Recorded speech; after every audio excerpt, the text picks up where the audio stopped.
Então, sejam todos muito bem-vindos à série Lê com a Gente. Aqui juntinhas, eu, Lisiane e a Débora, minha amiga, para lermos Oi. com vocês. Vamos lá, seguimos. Para lermos com você, quebrando o hábito de ser você mesmo. Como reconstruir sua mente e criar um novo eu. Vamos lá. Então, estamos lá no capítulo 3, como a Débora disse, página 83. O loop dos pensamentos e sentimentos. Para os diferentes pensamentos que você tem, seus circuitos cerebrais disparam sequências, padrões e combinações correspondentes, que então geram níveis mentais iguais àqueles pensamentos. Quando essas redes específicas de neurônios são ativadas, o cérebro produz substâncias químicas específicas com a exata assinatura correspondente a estes pensamentos, a fim de que você possa sentir-se como estava pensando. Então, ele só está explicando, né, todo o funcionamento, a engrenagem do negócio. Portanto, quando tem pensamentos grandiosos, amorosos ou alegres, você produz substâncias químicas que fazem sentir-se como grandioso, amoroso ou alegre. Então, assim, não busquem uma outra fórmula. Não adianta tu ficar sentindo ressentimento, culpa e raiva e querendo manifestar coisas grandiosas. Não é a mesma vibe, não é a mesma frequência, não é a mesma coisa. Então, portanto, quando tem pensamentos grandiosos, amorosos ou alegres, você produz substâncias químicas que fazem sentir-se grandioso, amoroso ou alegre. O mesmo é válido se você tem pensamentos negativos, de temor ou impaciência. Em uma questão de segundos, você começa a se sentir como negativo, ansioso e impaciente. Existe uma sincronia entre cérebro e corpo ocorrendo a cada instante. De fato, quando começamos a nos sentir de modo como estamos pensando, pois o cérebro está em constante comunicação com o corpo, começamos a pensar do modo como o corpo está se sentindo. O cérebro monitora constantemente o modo como o corpo está se sentindo. Baseado na resposta química recebida, o cérebro gera mais pensamentos que produzem substâncias químicas correspondentes ao modo como o corpo está se sentindo, de modo que primeiro começamos a nos sentir de acordo com o que estamos pensando, e a seguir pensamos conforme nos sentimos. Vocês se lembram de alguma situação assim, né? Muito, muito comum. Sabe aquela coisa, nossa, eu tô com mal-estar, não sei, me dá uma coisa aqui muito estranha, e aí tu já entende, né? O corpo primeiro te mostra e depois tu pensa, tu lembra. Ciclo dos pensamentos e sentimentos. Aí tem um bonequinho, né, numa figura que coloca pensamentos, sentimentos e diz pensamentos do cérebro mais sentimentos do corpo igual a estado de consciência. O relacionamento neuroquímico entre cérebro e corpo. Quando você tem certos pensamentos, o cérebro produz substâncias químicas que fazem com que você se sinta exatamente da maneira como estava pensando. Ao sentir-se da forma como pensa, você começa a pensar conforme se sente.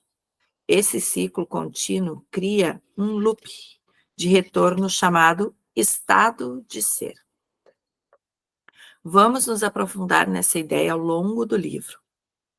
Mas considere que os pensamentos relacionam-se principalmente com a mente e o cérebro, e os sentimentos estão conectados ao corpo. Portanto, quando os sentimentos do corpo alinham-se aos pensamentos de um estado mental particular, mente e corpo trabalham juntos como um só. Vou ler de novo, tá? Diz assim: vamos nos aprofundar nessa ideia ao longo do livro, mas considere que os pensamentos relacionam-se principalmente com a mente e o cérebro, e os sentimentos estão conectados ao corpo. Portanto, quando os sentimentos do corpo alinham-se aos pensamentos de um estado mental particular. Mente e corpo trabalham juntos como um só. E como você vai lembrar, quando mente e corpo estão em uníssono, o produto final é denominado estado de ser. Poderíamos dizer ainda que o processo de continuamente pensar e sentir e pensar cria um estado de ser que produz efeitos em nossa realidade. Um estado de ser significa que nos acostumamos a um estado mental, emocional, um modo de pensar e um modo de sentir que se tornaram parte da nossa autoidentidade. Assim, descrevemos que somos quem somos pelo modo como pensamos e, portanto, nos sentimos ou somos no presente momento. Estou furioso, estou sofrendo, estou inspirado, estou inseguro, estou pessimista. No entanto, ao se passar anos tendo certos pensamentos e então sentindo-se do mesmo modo, e daí pensando igual a esses sentimentos, o hamster na roda, cria-se um estado de ser memorizado, no qual podemos declarar enfaticamente nossa afirmação de eu sou como algo absoluto. Isso significa que estamos no ponto em que nos definimos como esse estado de ser. Nossos pensamentos e sentimentos fundiram-se. Por isso que quando algumas pessoas dizem, não adianta, esse é o meu jeito de ser, eu sou assim mesmo, eu sou estourado, eu falo o que tiver que falar, e aí muitas pessoas dizem, não, mas isso é possível mudar. Não, não mudo. Por quê? Porque a pessoa está ali afirmando, ela já fez tais conexões neurais para que isso se estabeleça, porque é essa forma de ser que ela vai sempre apresentar, enquanto ela não tomar consciência de que é possível viver de forma, né, mais leve, mais generosa, mais amorosa, para então cocriar isso na vida dela, né? Coisas mais leves, amorosas e generosas, que está distante do toma lá da cá, né? Do, enfim, ter E, esse ímpeto, né? e ter esse hábito novo, né, de se permitir mudar. Às vezes essa ideia, é só assim, né, é uma forma Claro. de autoproteção também, né, porque ela só conhece Exato, aquilo, né. perfeito. Isso está muito inserido, lembrem-se, porque aqui sempre em todas essas questões a gente acaba entrando nesse despertar, no primeiro momento, muito na linha de um julgamento, auto-julgamento, julgamento do que a gente começa a ver nos outros. Então, percebam que cada um, né, de nós oferece aquilo que tem condições de oferecer. Então, isso devido às tomadas de consciência que já temos, né? Então, e muito ali alinhados com as crenças que nos formaram, que formaram as nossas convicções.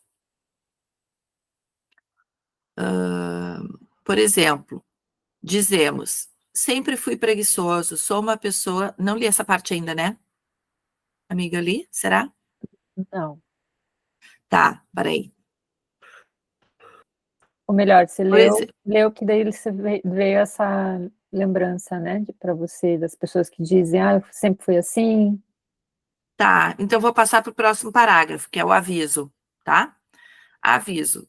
Quando os sentimentos tornarem-se maneiras de pensar, quando os sentimentos tornarem-se maneiras de pensar, ou se não conseguimos pensar maior do que sentimos, jamais podemos mudar.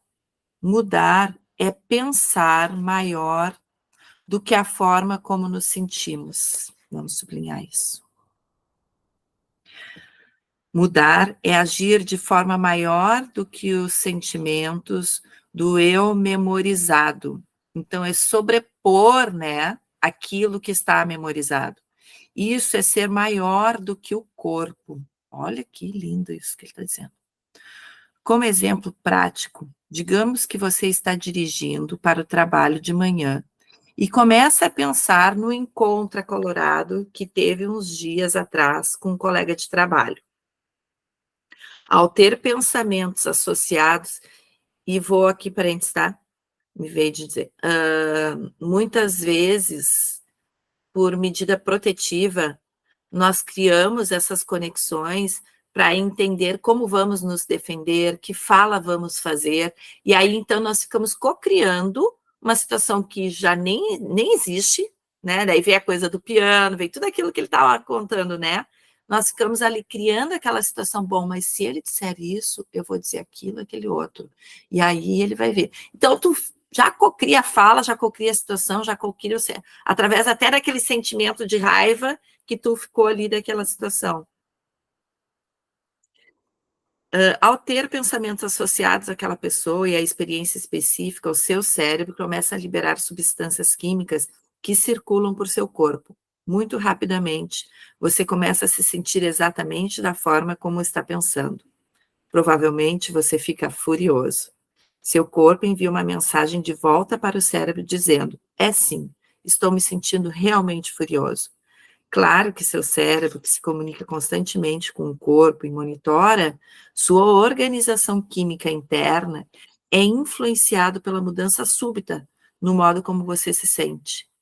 Como resultado, você começa a pensar de modo diferente. No momento em que você começa a se sentir do modo como pensa, começa a pensar do modo como se sente. Inconscientemente, você reforça o mesmo sentimento ao ter pensamentos contínuos de raiva e frustração, que então fazem você sentir-se ainda mais furioso e frustrado.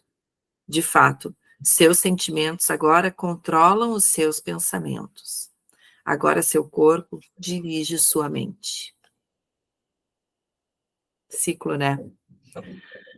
Com a continuidade do ciclo, seus pensamentos raivosos produzem mais sinais químicos para o corpo, que ativam as substâncias adrenais associadas aos sentimentos de raiva.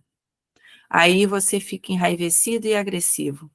Você sente o rosto avermelhar, o estômago dá um nó, a cabeça lateja e os músculos começam a se retesar.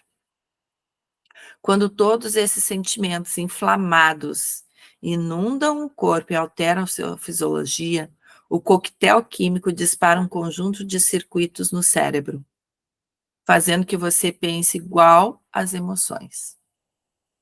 Agora, na privacidade de sua mente, você está xingando seu colega de 10 jeitos diferentes, indignado. Evoca uma ladainha de eventos passados, que validam a incomodação atual. Dá tratos à bola numa carta relatando todas as reclamações que sempre quis apresentar. Em sua mente, você já encaminhou a carta ao seu chefe antes mesmo de chegar ao trabalho. Sai do carro aturdido, enlouquecido, com vontade de matar. E está aí o modelo abundante de uma pessoa furiosa. Ambulante de uma pessoa furiosa, nada de abundante, né? Uma pessoa furiosa. E tudo começou com um único pensamento, né? Perceba, um gatilho. E, na realidade, quando a gente trabalha a mente, a reprogramação mental, a gente observa, aqui uma dica, né, amiga? Um parênteses. Qual é a dica? Quando a gente entra, todo esse ciclo aqui que ele falou, tá? Que ele citou. Quando tu entrou nesse ciclo, percebe o que foi que te engatilhou. O gatilho é o que realmente tu deve colocar luz e perceber ali quais são as mudanças que... É como se fosse a raiz ali do princípio, né? Onde tudo começou, é onde tu deve colocar o teu olhar e trabalhar.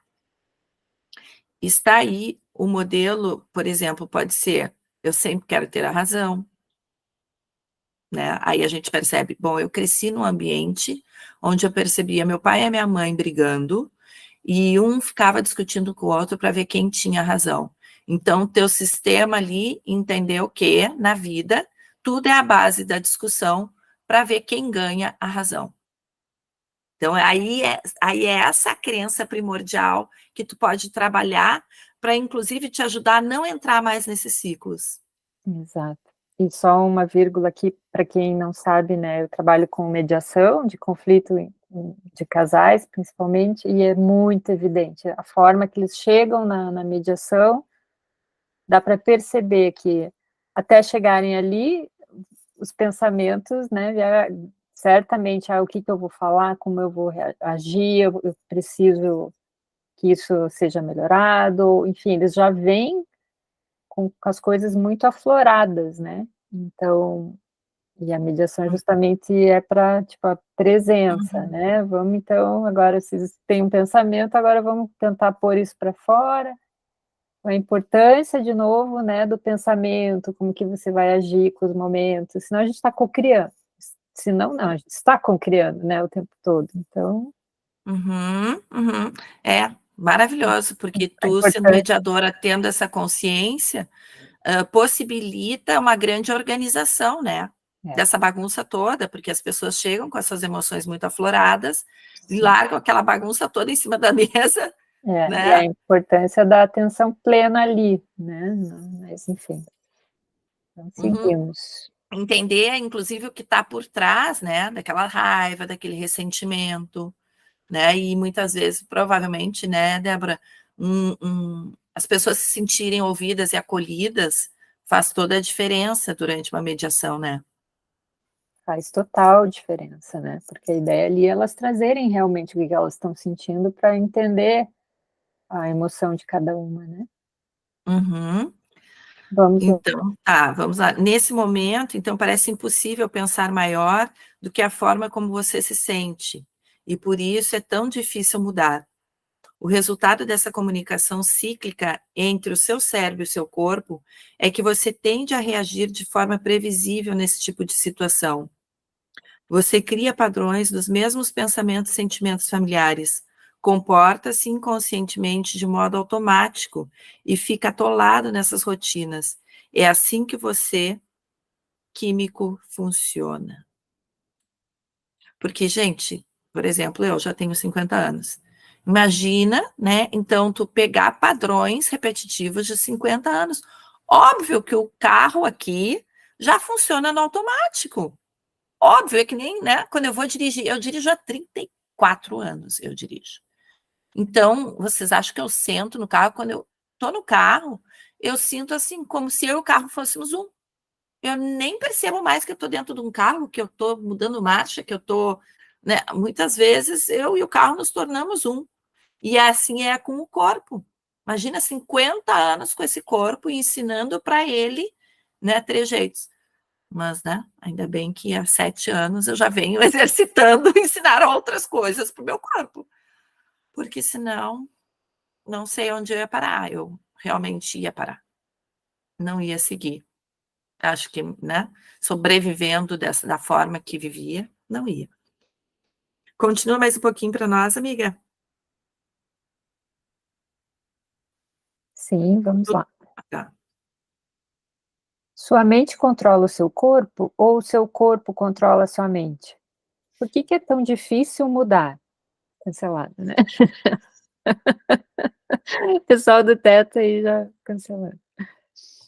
Imagine que sua mãe adorava sofrer e, mediante longa observação, você inconscientemente viu que esse padrão de comportamento permitia que ela conseguisse o que queria da vida.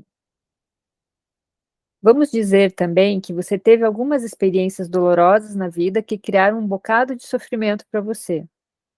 Essas memórias ainda desencadeiam uma reação emocional centrada em uma pessoa específica, em um local particular e em determinado período da sua vida. Você pensou bastante no passado e essas memórias, de algum modo, são fáceis de recordar, até mesmo automáticas. Agora imagine que por mais de 20 anos você praticou pensar e sentir, sentir e pensar em termos de sofrimento. Na realidade, você não precisa mais pensar no evento passado para criar o sentimento. Ai, isso é triste. Parece que Vale lembrar, vale lembrar que eu e a Débora não lemos antes de começar aqui a leitura guiada, tá? E a gente, eu pelo menos li esse livro em 2021. Então, para ver o quão É, significante é isso, né, muitas vezes a gente traz aqui alguns exemplos e episódios justamente das falas que virão a seguir. Isso é conexão, né. muito. Eu li ano passado e tô chocada, assim, porque cada página, meu Deus do céu. Mas Meu enfim, Deus!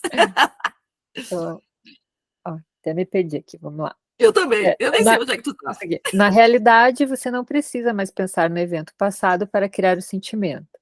Parece que você não consegue pensar ou agir de nenhuma outra forma a não ser aquela como sempre sentiu. Você memorizou o sofrimento por seus pensamentos e sentimentos recorrentes, aqueles relacionados ao incidente, bem como a outros acontecimentos em sua vida. Seus pensamentos sobre você mesmo e sua vida tendem a ser matizados por sentimentos de vitimização e pena de si mesmo. Repetir os mesmos pensamentos e sentimentos que você cortejou por mais de 20 anos condicionou o seu corpo a lembrar do sentimento de sofrimento sem muito pensamento consciente. Isso agora parece muito natural e normal. É quem você é. E sempre que tenta mudar algo, é como se a estrada retornasse para você. Você volta diretamente para o seu antigo eu. O que a maioria das pessoas não sabe é que quando pensam em uma experiência de carga emocional intensa, fazem o cérebro disparar nas exatas sequências e nos padrões de antes, estimulam e conectam o cérebro no passado ao reforçar esses circuitos em redes ainda mais interligadas.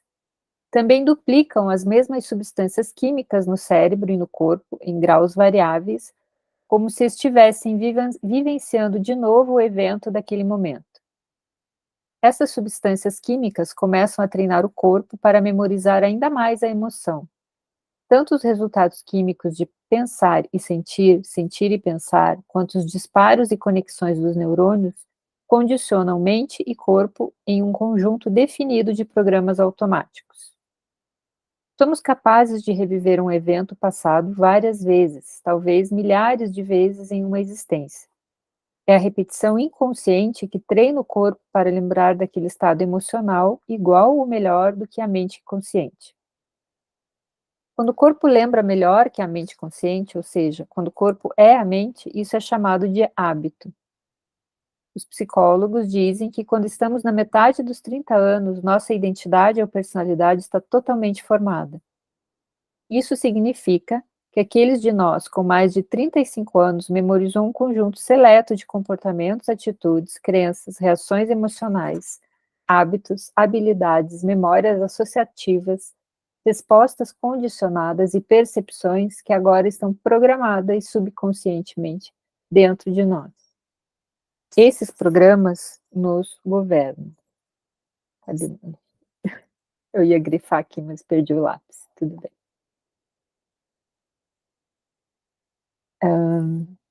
Nos governam, pois o corpo se tornou a mente. Isso significa que teremos os mesmos pensamentos, os mesmos sentimentos, reagiremos da mesma maneira, acreditaremos nos mesmos dogmas e perceberemos a realidade do mesmo jeito. Cerca de 95% de quem somos na meia-idade é uma série de programas subconscientes que se tornam automáticos.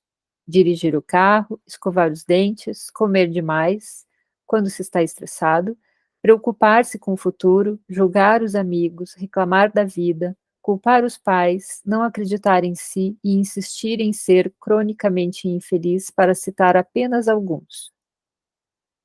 Muitas vezes apenas parecemos despertos. Uma vez que o corpo se torna a mente subconsciente, é fácil ver que nas situações em que o corpo se torna a mente consciente não tem mais muito a ver com o nosso comportamento. No instante em que temos um pensamento, sentimento ou reação, o corpo atua no piloto automático. Prosseguimos de modo inconsciente. Considere, por exemplo, uma mãe dirigindo uma minivan para largar os filhos na escola. Como ela consegue trafegar, beber café, acabar com discussões, trocar a marcha e ajudar o filho a suar o nariz, tudo ao mesmo tempo? De um jeito muito parecido com um programa de computador, essas ações se tornaram funções automáticas que podem rodar muito fluida e rapidamente. O corpo da mãe faz tudo habilmente, porque memorizou como executar todas essas tarefas graças a muitas repetições. Ela não tem mais qualquer pensamento consciente sobre como fazer, são tarefas habituais. Pense nisso, 5% da mente é consciente, lutando contra os 95% o que rodam programas automáticos subconscientes. Memorizamos um conjunto de comportamentos tão bem que nos tornamos um corpo-mente habitual automático. De fato, quando o corpo memorizou um pensamento, ação ou sentimento a ponto de o corpo ser a mente, quando mente e corpo são um, estamos em um estado de ser a memória de nós mesmos. E se 95% do que somos aos 35 anos é um conjunto de programas involuntários, comportamentos memorizados e reações emocionais habituais, por conseguinte, estamos inconscientes em 95% de nossos dias. Apenas parecemos despertos. Nossa! Assim, uma pessoa conscientemente pode querer ser feliz, saudável ou livre, mas a experiência de abrigar sofrimento em um ciclo repetido de reações químicas de dor e pena por 20 anos, subconscientemente, condicionaram o corpo a um estado habitual.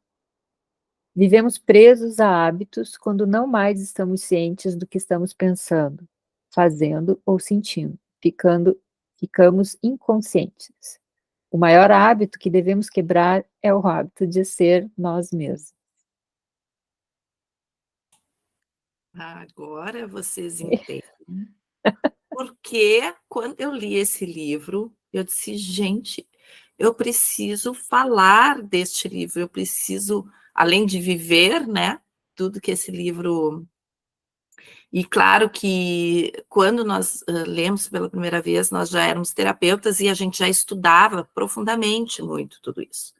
Mas tu olhar isso através do olhar de um neurocientista é fantástico, né, porque daí vai te explicando também toda a parte química do negócio. Então tu junta o léu com o creu, né, e dá match, e a coisa dá certo. E é só assim que aquele download todo que estava lá na nuvem, em que tu já sentia, agora então ele tem a oportunidade de internalizar mesmo. Então foi muito essa sensação e esse sentimento muito de trazer, né, através da minha voz, esse livro para o mundo, né? E claro que daí trazer também as formas, né, de como isso no dia a dia a gente pode transformar.